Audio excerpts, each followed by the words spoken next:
Coco, this is a crime that really shocked this neighborhood. It really did shock the neighborhood because the woman was shot and killed in her home while her kids were also in the house. She was murdered with her 4-year-old daughter in the same room, her 14-year-old son in the next room. But today, the autopsy report discussed and introduced, and it was learned this woman was shot 10 times. This was the scene that day as family and friends learned Latrese Morris-Dorsey was murdered. She told her sister he was going to kill her. Nobody called the police. On the evening of Father's Day, June 18, 2017, a 14-year-old boy was in his bedroom on the west side of Detroit, headphones on, Xbox controller in his hands. The kind of ordinary Sunday evening that does not register as anything until it does. He heard arguing coming from another part of the house. Then he heard sounds he could not immediately identify. Then his 4-year-old sister came running down the hallway. What she told him sent him sprinting to his mother. When I walk in the hallway, my little sister runs out, she says, "Mom just got shot, Mom just got shot." I'm like, what do you mean? He found her on the floor of the home she had moved into just 2 months earlier. The home she had chosen specifically because she was starting over. He dropped to his knees. He tried to help her. He ran outside into the street screaming for anyone who could hear him. A neighbor came. That neighbor held Latrese Morris-Dorsey as she took her last 2 breaths. She was 42 years old. The man responsible had told people exactly what he was going to do. He had said it out loud, more than once, to a person who passed every word of it directly to Latrice. When I see your wife, I'm gonna kill her. The second time he called, he reiterated that he was going to hurt her. The threats were specific. The language was clear. The people who loved her heard all of it. And not one of those conversations produced a police report, a court filing, or a single official record before Father's Day became the answer. More than 20 documented calls, 2 confirmed verbal threats, 1 woman who had done everything she was supposed to do to stay safe, and a system that never knew any of it was happening until it was already over. Before we go any further, this case involves the loss of a mother in front of her young children. The details covered in this documentary are not graphic, but they are real, and they are the kind that stay with you. If you need a moment before we continue, take it. If this is your first time watching Lethal Obsession, this channel goes past the headlines into the details most coverage leaves out. If that's the kind of case you want more of, subscribe, and let us know in the comments where you're watching from. Her name was Latrese Morris-Dorsey. She was a physical therapy assistant, a mother of 3, and a woman who had made the decision to leave. This is what happened when the warnings never reached the people with the power to act on them. To understand what happened on Father's Day 2017, you need to know who was inside that house, and who was working his way toward it. Latrese Morris-Dorsey was born in 1975 and raised on Detroit's west side. She was 42 years old in the summer of 2017. By profession, she was a physical therapy assistant, someone whose entire working life was built around helping people recover from injury, regain movement, and get a piece of their life back after something had gone wrong. That instinct did not stay at the office. People who knew her described the same quality showing up everywhere else in her life. She was a mother of 3. Her oldest, a daughter, was already away at college by 2017.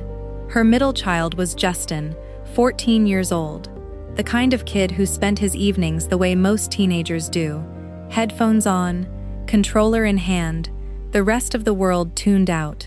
Her youngest was Jada, 4 years old. Beyond her own children, Latrice was stepmother to 3 more, 6 children in total who depended on her. Her father, James Morris, was 72 in 2017. He had 3 daughters, and by every account, those daughters were the center of his world. Her sister, Megan Morris, would later become the family's voice to the public, the person who stood in front of cameras in the rawest days of this case and found language for what was happening anyway. Megan's description of her sister was simple and unpolished. A beautiful person, inside and out. What the record shows about Latrice in the months before Father's Day 2017 is a woman actively building something. She had recently ended a long relationship. She had moved her family into a new home. She was working. She was raising her children. By every visible measure, she was moving forward. Her son Justin would later become central to how this case is remembered, not because of what happened to him that Sunday, but because of what he chose to do afterward. That part of the story comes later, and it is worth staying for. What matters here is this. In the summer of 2017, Justin Dorsey was simply a 14-year-old boy living in his mother's house, with no idea that someone outside that house had already set the next chapter of his life in motion. That someone was Earl Thomas Lionel Maxwell. Maxwell was 38 years old at the time of the shooting, a Detroit barber working at a local shop. Detroit police would later release his description to the public. A black male, 5 feet 8 inches, heavy build, bald, bearded, with stained yellow teeth, and a habit of wearing sunglasses regardless of the setting. One detail in that description mattered more than the rest. Maxwell had a tattoo on his left arm. The tattoo was a name. The name was Latrice. It had been there before she ever ended the relationship, before she moved, before she blocked every number she had. Her name, permanently on his body, long before she had any say in what that meant. A woman who once visited the barbershop where Maxwell worked later described a single interaction with him that left her unsettled enough that she never returned. She could not fully explain why. One encounter was enough. Maxwell and Latrice had been together 4 years. Family accounts and later court testimony would describe that relationship as one shaped by control, by Maxwell's difficulty accepting that Latrice had her own decisions to make about her own life. Two people, one who spent her career helping others heal, one who had already decided, long before she tried to leave, exactly what he believed she owed him. The only open question, as the summer of 2017 began, was how far he was willing to go to enforce that belief, and how many warnings would pass through how many hands before anyone outside that private network understood what was coming. At some point in 2017, Latrice made the decision to end her relationship with Earl Maxwell. She did not make a passive exit. After 4 years together, she closed it down with intention. She found a new home, 2060 Avon Avenue, on Detroit's west side, and moved in with her children roughly 2 months before Father's Day. A new address, a new chapter, 2 months into a life she had chosen for herself and her kids. She cut off her phone entirely, not reduced contact, eliminated it. She blocked Maxwell across every platform she could think of. No text thread he could reach, no call that would connect, no way in. This was not just an exit from a relationship. It was Latrice actively rebuilding. Testimony later confirmed she had begun seeing someone new during this period. A detail that matters here, not because it explains anything that followed, but because it shows a woman moving forward, not looking back. She was working. She was raising 6 children between her own and her stepchildren. She was settling into a new home on her own terms. By every measure visible to the people around her, Latrese Morris-Dorsey was doing exactly what she had set out to do. Megan Morris confirmed publicly that her sister had moved on. Paul Dorsey, Latrice's estranged husband, a man who remained connected to the family even after their own marriage had ended, described what he understood of Maxwell's state of mind during this period. His words, he was mad that she left him. He couldn't get over that she wanted to move on. That assessment, from someone who would soon become directly involved in this case, captures the entire tension of what followed. Latrice was moving forward. Maxwell was not letting her. Unable to reach her through any channel she had already closed, Maxwell found another way in, not through Latrice, but through someone connected to her. That decision, and what came of it, is where the most overlooked part of this case begins. It begins with more than 20 phone calls. It begins with a man named Paul Dorsey, who had no real history with Maxwell and no reason to be drawn into any of this. And it begins with the question this documentary is built around. When more than 20 documented threats pass through multiple people who love the target, why is it still not enough to stop what comes next? If this documentary is showing you details about this case you have not seen anywhere else, that is the standard for everything on this channel. Subscribe to Lethal Obsession and turn on notifications. What comes next is the chapter most coverage of this case skipped entirely. Stay with us. This is the chapter where the central question of this case lives. How does a man make more than 20 documented threats, specific, repeated, heard by multiple people who loved his target, and still carry out exactly what he said he would do? Unable to reach Latrice directly, Maxwell tracked down the phone number of Paul Dorsey, her estranged husband. Dorsey had no ongoing relationship with Maxwell, no shared history, nothing that should have made him a target for these calls. But he was the one remaining connection Maxwell could find. Paul Dorsey received a minimum of 20 calls from Earl Maxwell in the 2 weeks before Father's Day. 20 calls, by his own sworn testimony. He called me at least 20 times because she had cut her phone off, so the only person he could get in touch with is me. The first call set the tone for everything that followed. Asked in court what Maxwell said to him, Dorsey answered directly, "When I see your wife, I'm going to kill her." That was not the only threat. After making it, Maxwell called back and recanted. Told Dorsey to disregard it, even floated the idea of the two of them going into business together. For a moment, the danger appeared to have passed. It had not. The calls resumed, and the second confirmed threat was even more specific than the first. A stated intention, delivered directly, about exactly what Maxwell planned to do if he could not reach Latrice. Here is what happened to those threats once they were made. Paul Dorsey did not sit on them.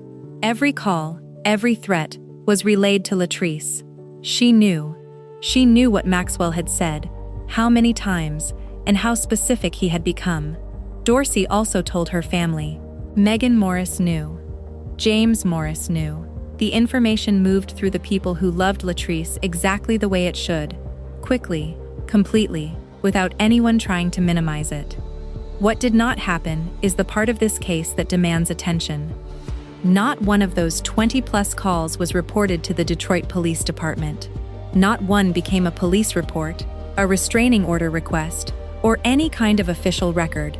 The warning reached every person it needed to reach inside Latrice's private world, and stopped there. Why does this happen? It is not a simple answer, and it is not unique to this case. The recantation pattern Maxwell used, threaten, then walk it back, is one of the most consistently documented behaviors in cases involving control after separation. It creates exactly the kind of uncertainty that makes a threat feel resolved when it is not. Someone hears the threat, then hears the apparent retreat, and the urgency that would normally justify calling police quietly fades. That is not a flaw in how this family responded. It is a pattern that shows up again and again in relationship homicide cases. Threats are heard, threats are passed along, and somewhere between the private network and the official one, the warning stops moving. Every safety measure Latrice had taken was the correct one. New address, phone cut off, every platform blocked, and every one of those measures, instead of reducing the danger, removed Maxwell's only remaining direct access to her, which is exactly why he turned to Paul Dorsey in the first place. The separation did not lower the threat, it redirected it. More than 20 calls, 2 specific, stated threats, a complete and accurate warning network among the people who loved her. And still, on the evening of June 18, 2017, Earl Maxwell knew exactly where Latrese Morris-Dorsey lived. June 18, 2017, was a Sunday. Latrice was home at 2060 Avon Avenue, the address she had moved into 2 months earlier, specifically to put distance between her family and the threats Maxwell had been making. Justin, 14, was in his room with his headphones on, playing his Xbox. Jada, 4, was with her mother. Earl Maxwell arrived at the house that evening. The reason he later gave police for being there was that he had come to drop off a car part, an explanation for showing up unannounced at the home of a woman who had blocked him on every platform and relocated specifically to keep him away. Justin heard arguing through his bedroom door. He did not move right away. Then came sounds he did not immediately recognize. Then Jada ran into his room. What she told her brother sent him out of that room immediately. He pulled off his headphones and ran toward his mother. What he found sent him straight back outside. Justin ran into the street calling for help. A neighbor, Rod Wilson, heard him and came running. Wilson reached Latrice and began CPR. His own account, confirmed publicly. I gave her CPR and noticed the bullet wounds. As I gave her CPR, she took her last 2 breaths. Medical officials pronounced Latrese Morris-Dorsey dead at the scene. She was 42 years old, in the home she had chosen 2 months earlier to start over. Her 4-year-old daughter had been in the house. Her 14-year-old son had reached her in time, only to hold her as she died. Maxwell left the scene immediately. Before turning himself in, he disposed of the weapon, a decision that would directly shape what evidence prosecutors had to work with. Detroit police secured the address and began canvassing the neighborhood. Jada, 4 years old, spoke to officers about what she had witnessed. Her aunt Megan Morris later confirmed publicly that the 4-year-old was clear and coherent in what she told them. Police released Maxwell's description to the public, including the tattoo bearing Latrice's name on his left arm. James Morris addressed the public directly. If you see this guy, don't approach him. Dial 911. Call the police. Let them take care of it. A GoFundMe campaign was set up for the family, and Detroit's West Side responded. On Tuesday, June 20th, 2017, 2 days after Father's Day, Earl Maxwell walked into a Detroit police station and turned himself in. The weapon was gone. But he had spent 48 hours deciding how he would explain what investigators already had 3 independent witnesses describing in detail. What he told them next is where this case takes its sharpest turn. This channel exists to tell the parts of these stories that get left out. What Justin Dorsey did with the 4 years that followed his mother's death is one of the most important parts of this case, and it deserves to be told in full. Subscribe to Lethal Obsession, turn on notifications, and stay with us for the final chapter. When Earl Maxwell surrendered on June 20th, 2017, he came with an explanation already prepared, one that would only become clear weeks later, in open court. Detroit police had already built a case from independent sources, physical evidence at the scene, and eyewitness accounts from Rod Wilson, from Justin, and from 4-year-old Jada. The medical examiner documented multiple gunshot wounds. Maxwell's identity had already been confirmed through his description and the tattoo bearing Latrice's name. The man accused of killing a Detroit mom while her kids were home will be in court. On June 22nd, Maxwell was arraigned at Wayne County Court, appearing by video from jail. As the charges were read, first-degree murder, felony firearm, he shook his head. He said nothing. He was remanded without bail. Wayne County Prosecutor Kim Worthy addressed the case publicly. What makes these allegations especially disturbing is that the crime was committed in the presence of one of the deceased's children and within earshot of another. They will have to live with these images for the rest of their lives. At the preliminary hearing in October, the prosecution's case came into full view through 2 witnesses. Sergeant Derek Griffin read Maxwell's post-arrest statement into the record. According to that statement, Maxwell claimed he had come to drop off a car part, reached for a cigarette lighter, and the gun discharged accidentally after Latrice allegedly grabbed for it herself. Griffin read his exact words. "I got up to tell her to come on the porch. She pulled me to her and I thought she was going to give me a hug. I had my gun in my right hand and she tried to take my gun and she grabbed my wrist. She twirled it around and the gun was going off the whole time." The statement placed the responsibility on Latrice. The forensic record did not support it.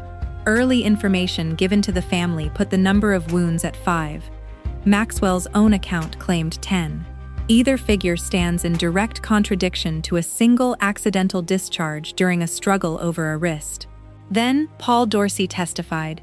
The same testimony that had already shaped this case from the moment he picked up the phone 2 weeks before Father's Day. The 20-plus calls, the direct threat, the timeline. The defense challenged his wording under cross-examination. His account did not change. Maxwell was bound over for trial on first-degree murder. The trial never happened. In May 2018, he pleaded guilty to second-degree murder and a felony firearms violation, and the first-degree charge was dropped. Here's a look at what's happening today. A killer will be sentenced for gunning down a Detroit mother of two almost a year ago. After pleading guilty today, Earl Maxwell will be sentenced for the murder of his girlfriend, Latrese Morris-Dorsey. She had dated Maxwell for 4 years, right up until she was murdered. Sentencing came on June 7, 2018, almost exactly 1 year after Father's Day.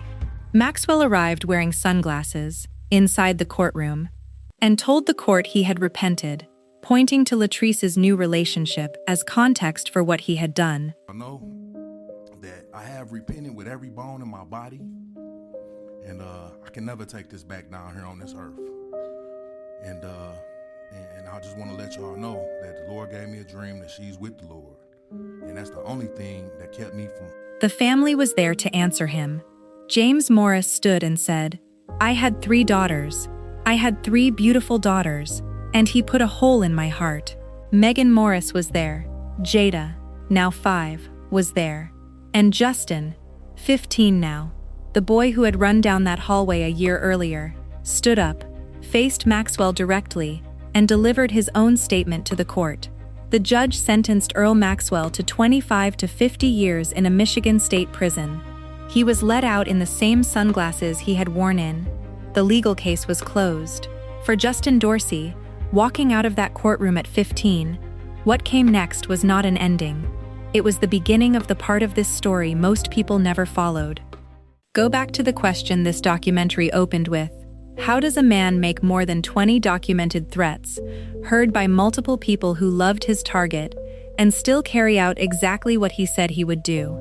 The answer this case offers is not comforting, but it is consistent with what shows up across relationship homicide cases again and again. The threats were real. They were heard. They were passed along completely, accurately, urgently, by people who loved Latrice and had no reason to downplay them. What was missing was not concern. It was a bridge between what a family knows privately and what law enforcement can act on officially. That bridge, the decision to convert a threat into a police report, did not get built in time. Latrice was not failed by the people who loved her.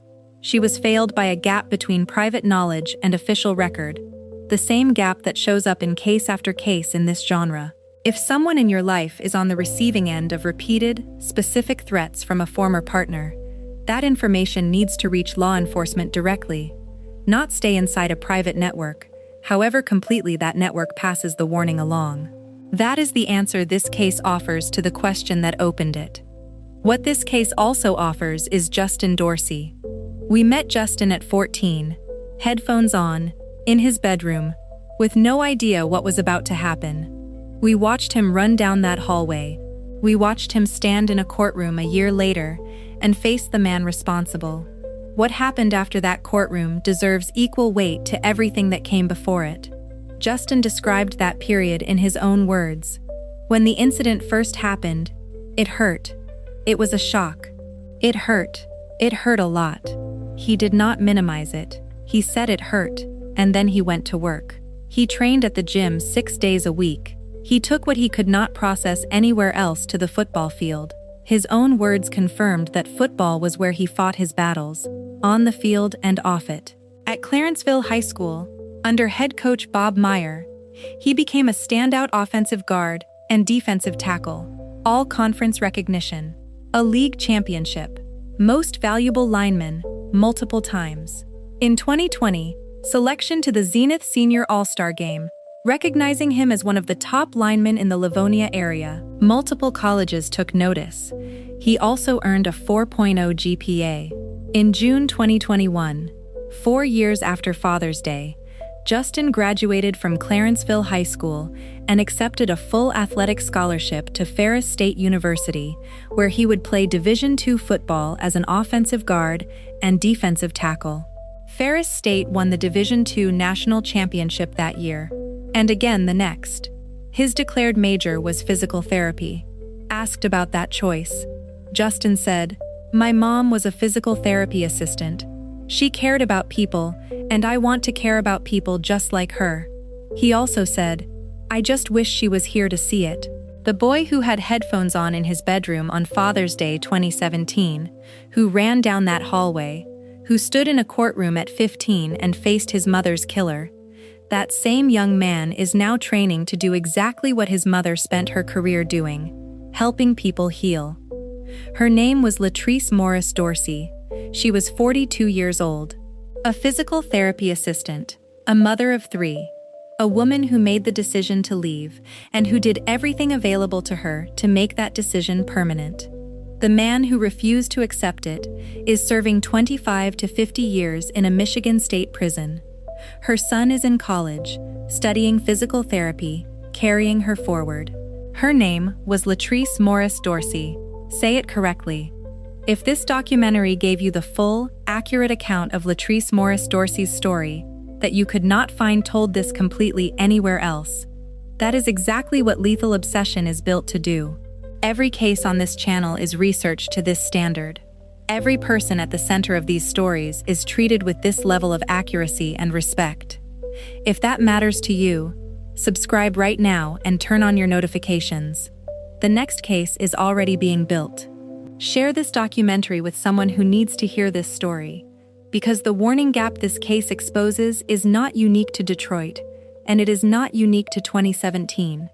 It is happening right now in someone's life. And the more people who understand what it looks like, the better the chance that the next story ends differently.